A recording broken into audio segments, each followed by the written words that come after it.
Silver just did something incredible, now a top 5 global asset. 1. Silver's surprising breakout.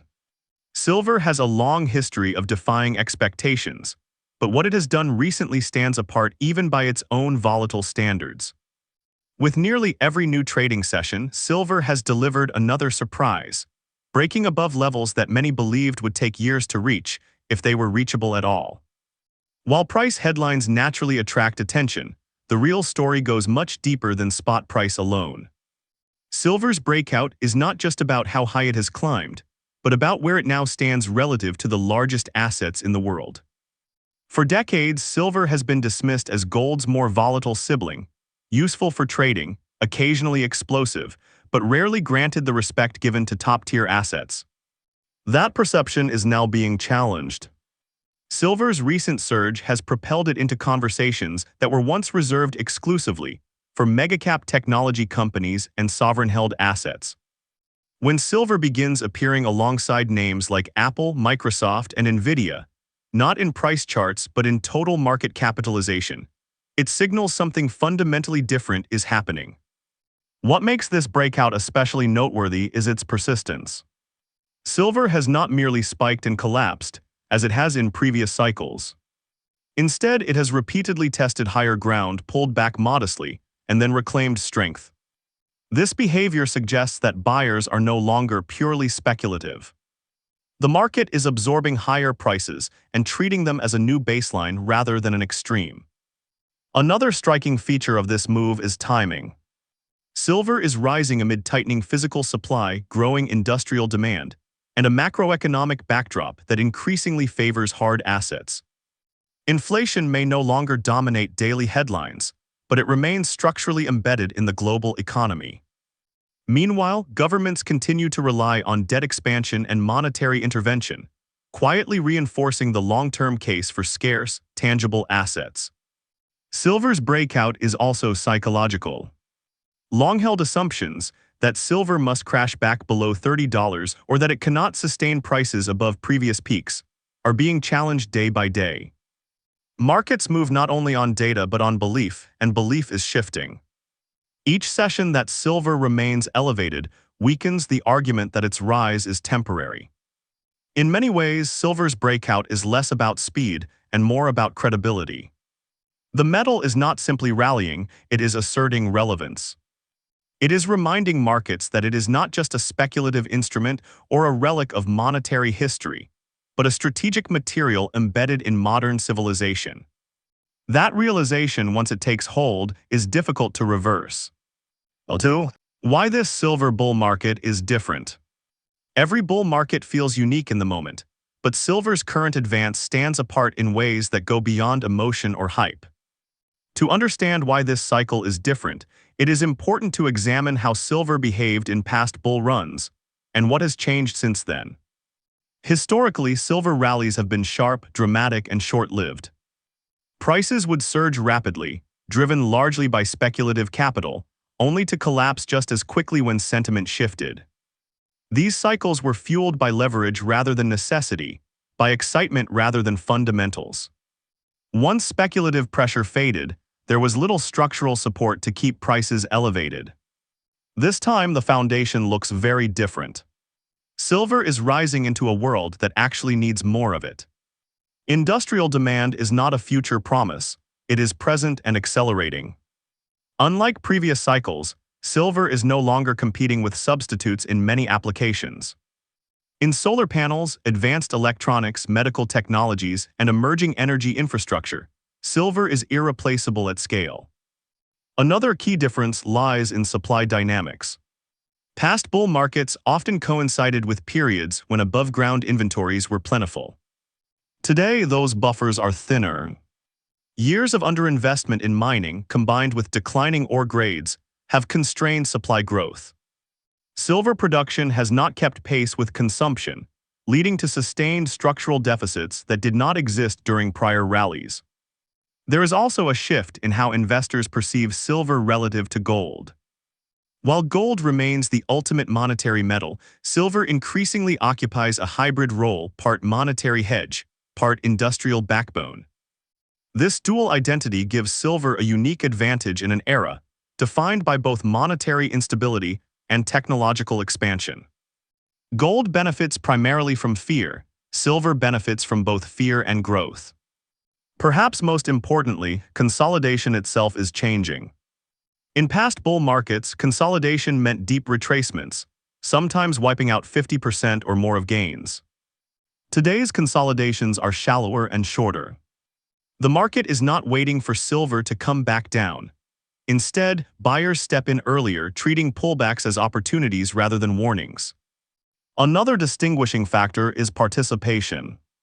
This bull market is not being driven solely by retail traders or niche enthusiasts. Institutional capital is increasingly involved, even if quietly. Hedge funds, ETFs, and commodity desks are reassessing silver not as a fringe asset, but as a strategic allocation.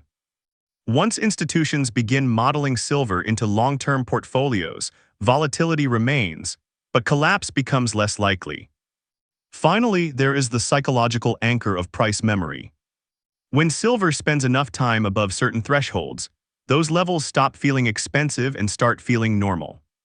Markets recalibrate expectations. The idea that silver must eventually return to old ranges loses credibility with each passing month.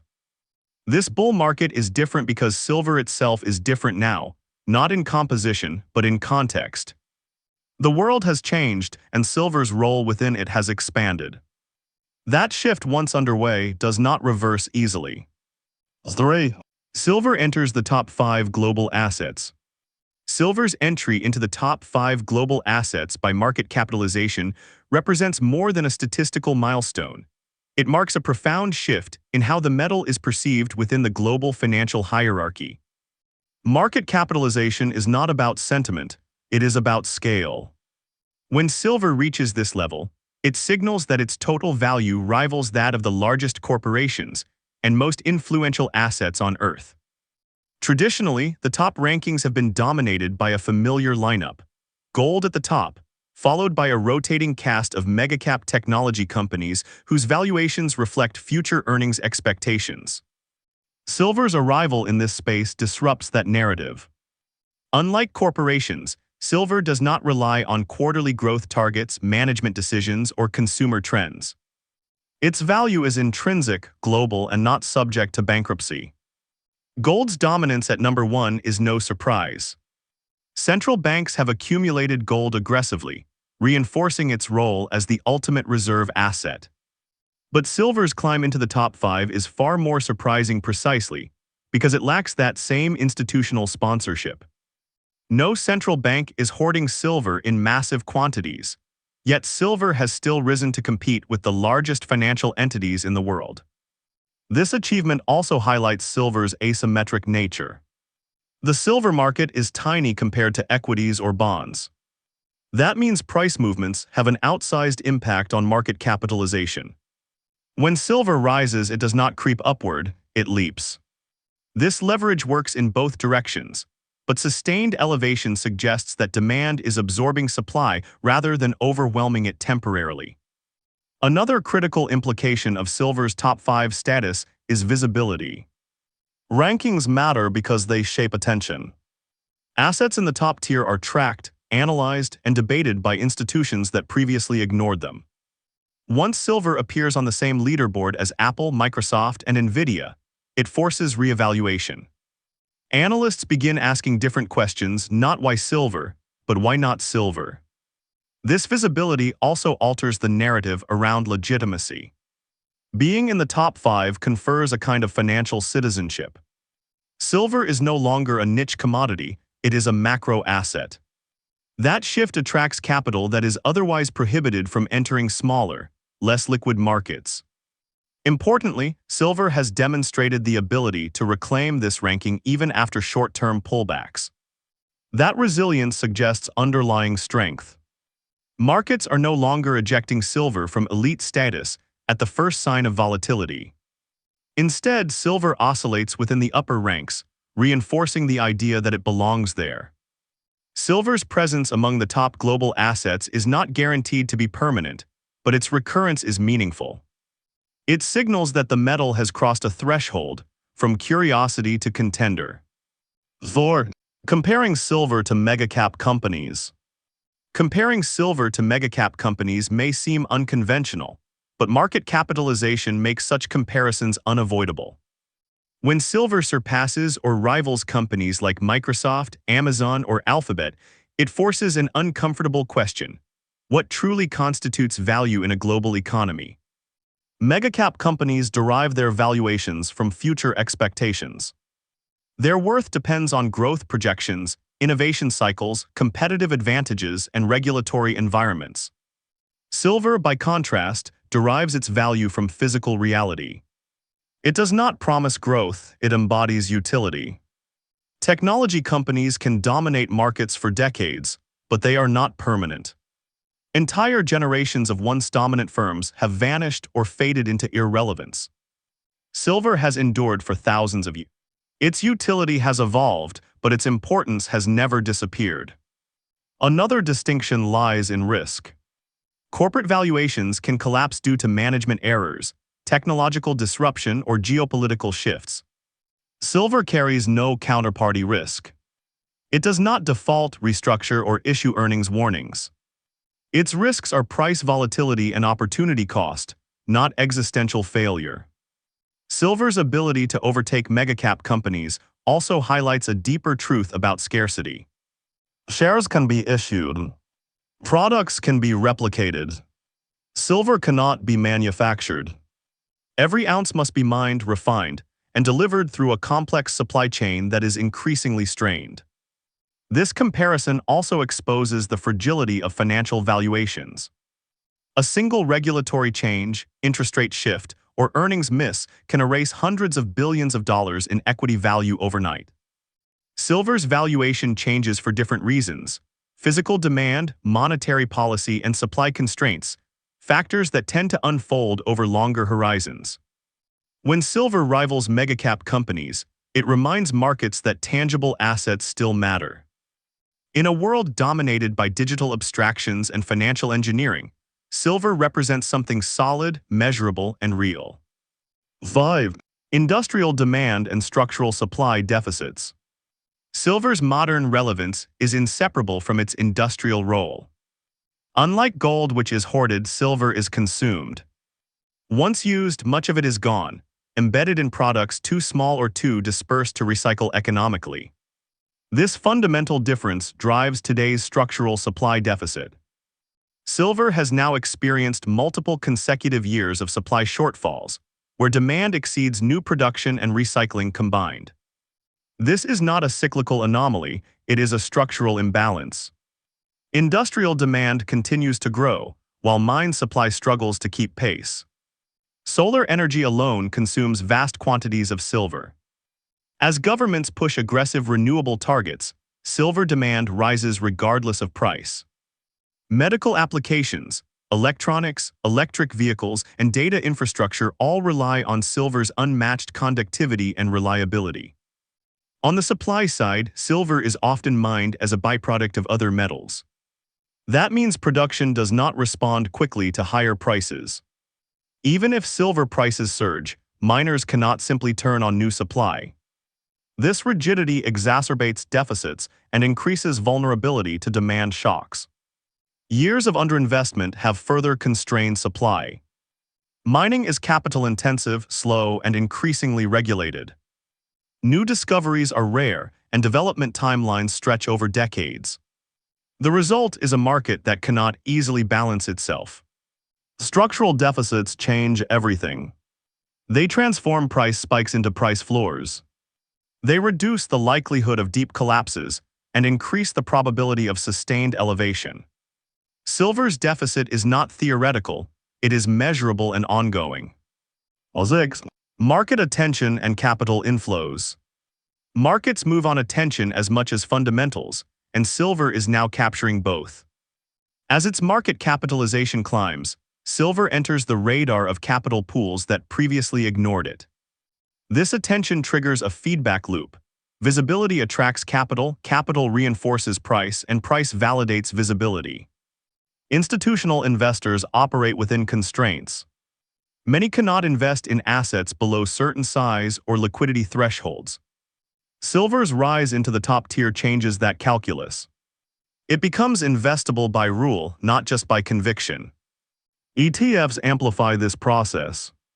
As silver ETFs attract inflows, they remove physical supply from the market, tightening availability and reinforcing price pressure.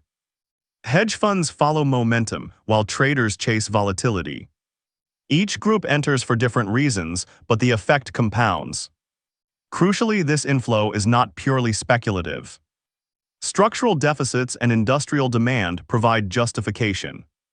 Silver is no longer a trade looking for a story, it is a story attracting trades.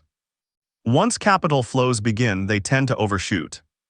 That does not mean prices rise forever, but it does mean revaluations occur in steps, not increments. Silver's recent moves reflect this dynamic. 7. Silver as a hedge and long-term store of value. Silver's role as a hedge is often misunderstood. It is not simply cheap gold. It is a form of savings that exists outside the financial system. It requires no trust in institutions, no belief in policy competence, and no reliance on counterparties. As currencies inflate over time, silver preserves purchasing power, not perfectly but persistently. It does not generate yield, but it also does not dilute. In an era of financial repression and negative real rates, that trade-off becomes attractive. Silver's volatility can obscure its long-term stability. Short-term price swings distract from long-term trends. Over decades, silver has survived every monetary regime, every technological shift, and every political upheaval. Holding silver is not about timing markets. It is about opting out of systemic risk. It is insurance, not speculation. What silver's rise means going forward. Silver's rise does not guarantee a straight line upward. Volatility will remain. Rankings will fluctuate. Prices will correct. But something fundamental has changed. Silver has reclaimed relevance. It has demonstrated resilience, absorbed higher prices, and asserted itself among the world's most valuable assets. That shift alters how markets treat it going forward. Even if silver temporarily slips from the top 5, the precedent has been set. It belongs in the conversation. And once an asset earns that recognition, it is rarely forgotten. Silver's rise is not a finish line, it is a reset.